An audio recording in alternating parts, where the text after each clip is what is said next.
Bonjour, vous connaissez?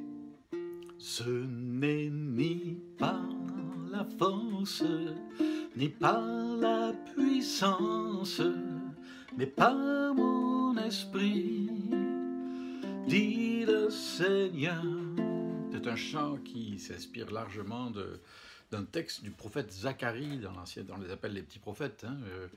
Zacharie, Agé d'ailleurs, c'est un petit peu la même époque.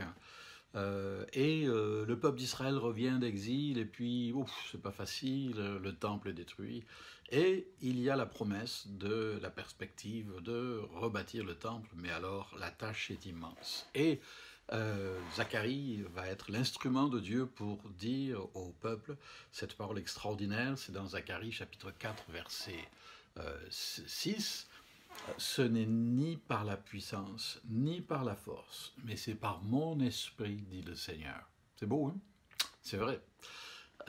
C'est fou parce qu'on est toujours enclin à attaquer nos situations, nos défis, à retrousser les manches et puis à dire « bon, ben ok, j'y vais, allez ». C'est bien, il faut, mais en même temps, il faut se rappeler qu'il y a des situations, et plus souvent qu'autrement, où c'est pas nos propres forces, c'est pas notre propre énergie, on n'y arrivera pas.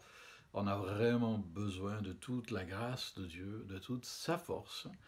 Et autant commencer par là, non? Autant commencer par dire, Seigneur, je veux pas, tu me donnes des forces, tu me donnes de la sagesse, tu me donnes de l'intelligence, un peu. Je veux utiliser, tu m'en donnes plus que je n'en utilise, ça c'est sûr.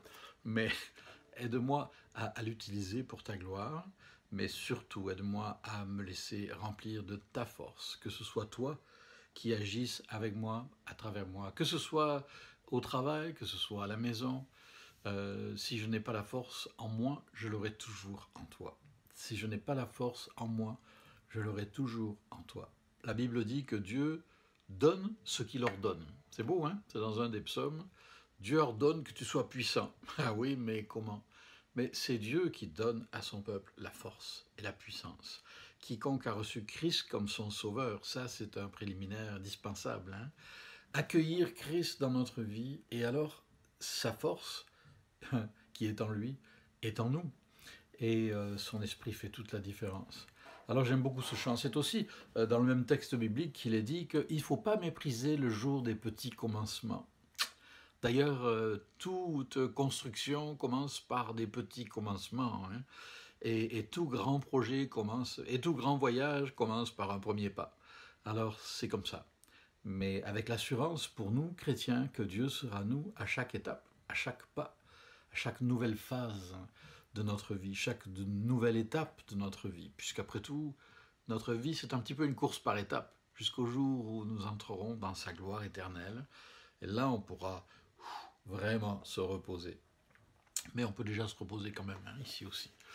Mais voilà, alors ne méprisons pas les petits commencements dans nos vies, dans celles des autres. Et souvenons-nous que ce n'est pas par notre force ni notre puissance. Ce n'est ni par la force, ni par la puissance, mais par mon esprit, dit le Seigneur.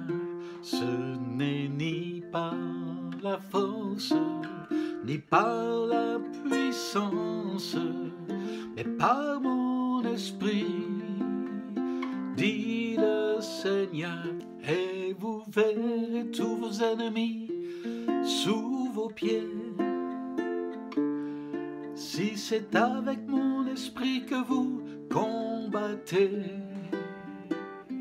ce n'est ni par la force, ni par la puissance, mais par mon esprit, dit le Seigneur.